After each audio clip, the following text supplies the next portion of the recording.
Catherine Alexandria, Kakarka, Monsignor Carlito Puno. Ang atong diocesan postulator, Father Mar Balili. Postulator na ganing mag-ikay sa mga buluhaton, mga papilis, tanan, Father Mar Balili. Ako makaigsuunan ng kabarian, ang atong Superior General sa Daughters of St. Teresa, si Mother Luella Belu, atong benefactors, sila Todong, mga madre, mga ako kaigsuunan na nagdibusyon, so ang dibusyon, mga itong mahal na Arsobispo, Archbishop Teofilo Camongo. Ang asa karon ang isaulog ang iyang 29th death anniversary. At the same time, nag-blessing na dito sa Domus Teofilos o dahan pa dito ang naitabo. O sa kinisya na po rason manong mag-ipay ta. Dili sa atong celebration, kasantos na misa, pasalamatan nato ang Diyos. Amen? Amen. Kahapon dili na ko. Yung balik na po karon. Dili ni ako ang misa kang Archbishop Jose Palma. Kunya kaya si Archbishop wala man dili karon, ang itahasan ko, gidali-dali ko nila sister, nila mother, no? Kung pwede na, ano na naman na pwede, ay kanagahaning mga assistant bishops, na auxiliary bishop, no? Kana siya at the service of the Archbishop, no? And the Archdiocese. Kamo na niya ko dili karon na pintal ganing ko mag-ingon nga kung naminaw mo kahapon sa akong mamili mo na to. Joke only, no? Siguro tuon mo, no? Live streaming, pwede hapon karon, live streaming. Ipa-remind ko kahapon na live streaming ka, no? So ako po i-greet ka itong naadiha sa nag-live streaming. Ayaw ako rin yung tanan, asa man kadapit sa tibuok kalibutan. Bitaw hapon, hangtod karon, wala gihapon kini ang naadiha sa akong muna-muna. Ang ngalan ni Archbishop Camongo Theophilus. Lindot kaayo ang catechism, lindot kaayo ang explikar, lindot kaayo, so that bisan karon na ang gihapon diha kanako, wala pabilin kayo, wala mawa ni siya sa ako. Theophilus, buti pasabot ana, lover of God. Ano pa wala diri gihapon, salamat. Lover of God. Sa akong pagtanaw mga igsuunan ko sa Kristo, ang kinabuhi ni Archbishop Teofilo Camongo, tinuod lover of God. Ang ngalan pa lang niya, lover of God. Pero sa akong pagtanaw, dili lamang kutob diha kaniya. Sa akong pagtanaw, kini siya gihatag isip o sa kagasa alang kanang tanan. Aron kita mahibalo diha sa paghigugma sa Dios. That we become ourselves lovers of God. Theophily, meaning daghan, no? Lovers, Theophilos o saraman, no? So Archbishop Theophilus, no? Pero Theophily, lovers of God. No? Kaya sa tinuod mga kaigsuonan ko dahil sa Kristo, ang ngayon nato kini siya i-pursue, kini siya napaghigugma sa Dios tungod kay kitang tanan nakadawat diha sa paghigugma sa Dios. Bawa namin ingon si San Pablo, we are to love others, we are to love God because God has loved us. Kita gihigugma sa Dios, kita nakasinati sa paghigugma sa pagpasaylo sa Dios. Ang ngayon sa mahimo kita magigugma Kay ano? Ang gitawag nato dynamics sa paghatag sa gasa, mao kini. Ang gasa ihatag kanimo dili kutob lang diha kanimo. Ang gasa ihatag kanimo personal aron kita mamahimo sa nga mga instrumento sa pagpaambit sa gasa nga ato nagawa. Dili ka nagihatag kanato tungod kay nilingig kayo ka. Dili tungod kay mga perfecta. Dili tungod kay mga konskalya. In fact, ang mga unang pagbasa karon, tudluan ta sa basahon ni Esdras. Mingon si Esdras, tungod sa among kalapasan, kami sa among mga hari o mga pari, gitugyan mo ngadto sa mga hari sa laing mga nasod o gipapatay, gipatulis, gipamihag, ginilugan o mga pagtanan.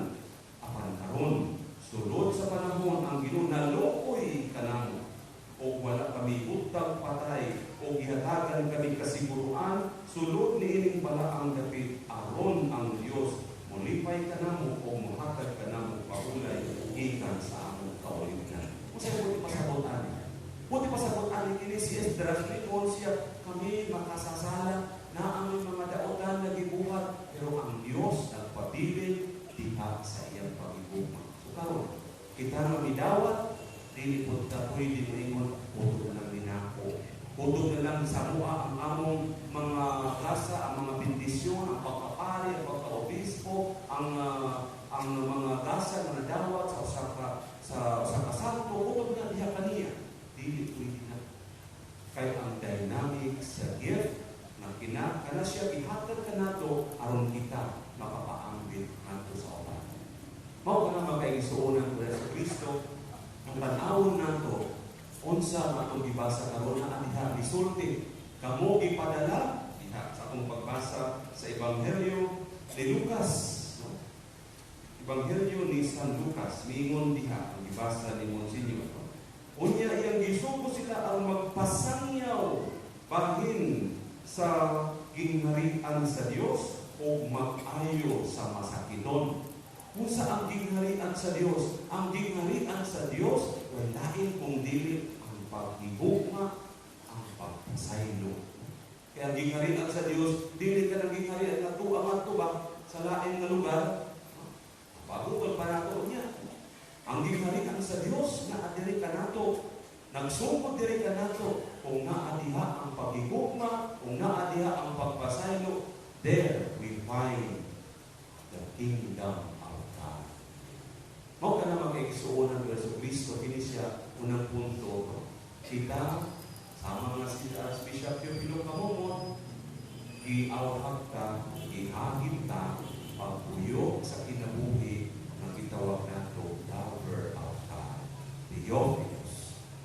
Ikaduha nga punto, kabaluta sa kinabuhi ni Archbishop Teofilo Camomon. No? Daghan ang iyang gitabangan, daghan ang mga kaayuhan, no? Na ipakita niya na pinagayon ngadto sa mga kabos, no? Ngadto sa mga kabos, no? Kunya atong mga tao nga masakiton iyang giayo, pinaagi sa iyang pag-ampo, pinaagi sa iyang pangama. Ikaduha ka na siya nagisugo sa atong Ginoo, ipaambit ang maayong balita, isangyaw ang gingharian sa langit o ang ayuha ang mga masakiton. Makaisuunan ko sa Kristo, karong adlaw nag-point sa kini nga ang kini siya ang adlaw nga gitawag na memorial sa usa ka dako nga founder, no? Saint Vincent de Paul, no? San Vicente Paul, no? Nga mao kini siya ang founder sa Congregation of Mission na kaming mga pari, no? Kaming mga pari na nag-agi diha sa Mayor, sa Cebu, no? Na diha kayo ang ilang spirituality, kay ang una diha mao ang mga CM, mga Vincentians, no? Mga Vincentians. No? So, by heart, no? Ang mga kaparian, no? Kaming mga kaparian na diha, no? Sa spirituality ni San Vicente de Paul, no? Kung sa ang iyang gibuhat, no? unang ipakita niya, mao ang gitawag nato paghatag o kaayuhan kanang pagtabang ngadto sa mga kabus. Organized charities alang sa mga kabus. Alang sa mga kabus. Okay, so unang ko dahil sa Kristo, mausap kini ang ipakita nato ni Archbishop Teofilo Kahunga na siya diha sa pagtabang, pagmahal, pagpakita sa iyang paghigugma ngadto sa mga kapos. Kung saan ang significance sa mga kapos. Kung tanawon nato mga kaigsuonan ng Yesu Kristo, ang mga kapos mausad kini ang naghagit kanato pag-ila sa presensya sa atong Ginoo.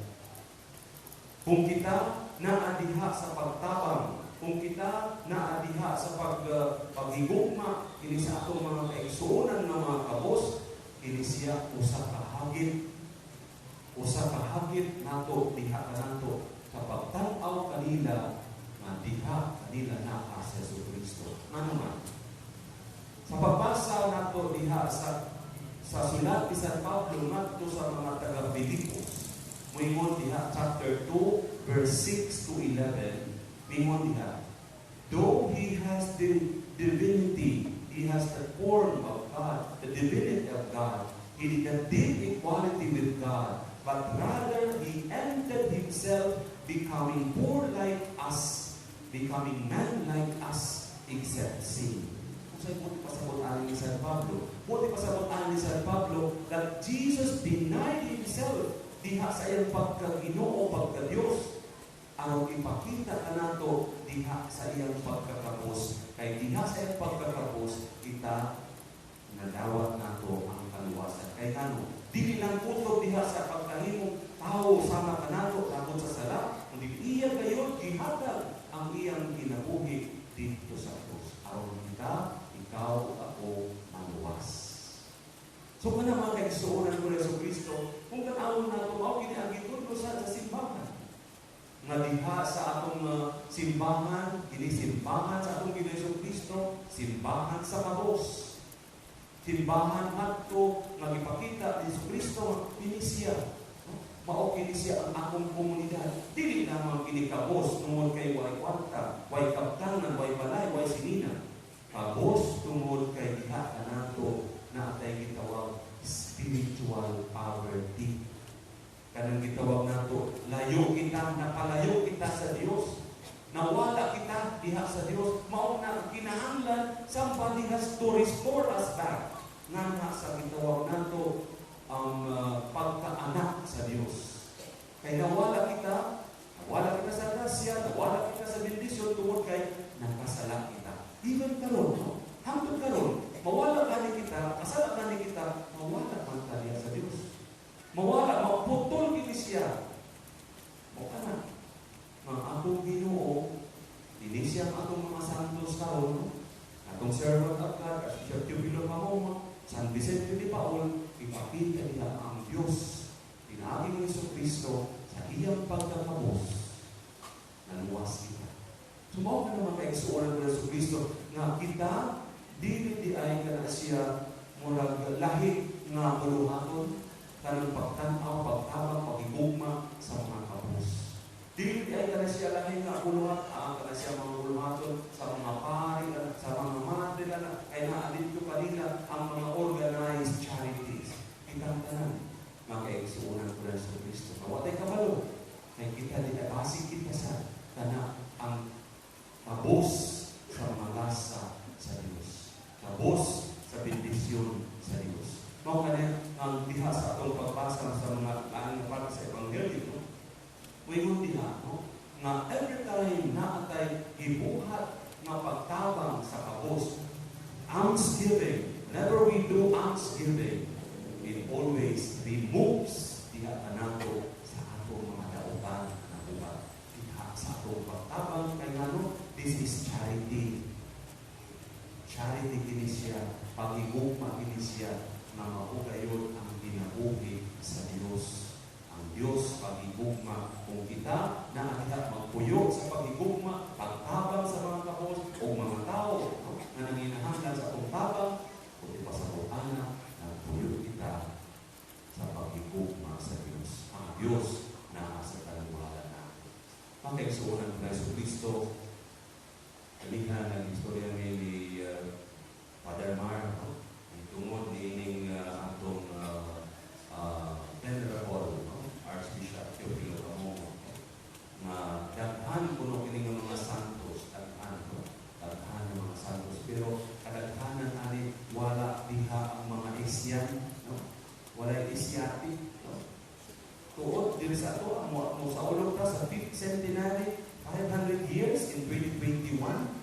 atong pagtuo, unya kamay lang, no?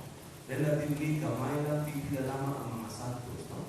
Pero, tungkol siya na pahapit na kini siya, no? Tungkol kay ang atong Santo Papa o Francis, no? Iya may panikamuton na at least, voluminous, no? Dili ka nato, Asian na po ng mga santo, no? Ang atong mailhan, no? Kaya atong mga santo karon, manailhan po ang dito sa Europa, sa Amerika, no? Sa palapit. Siguro mas dito sa Panginoon. Tapos dito alam sa mga pari, alam sa mga obispo, manuman. Ay next year, kaya Year of the Clergy and Religious. So, ako ka lang ang karon, no? Nga basig sunod na kung ipasig. Nga kanan siya, as we celebrate the Year of the Clergy, basig ihatag ka na ito, pasig, no? Ako ka lang ang ampo nato, ini siya na atong Venerable Archbishop Teofilo Pamumot, no? Will be raised to the altars, no? Kasi pa, aron magpaila, ikasal, no? Pwede sa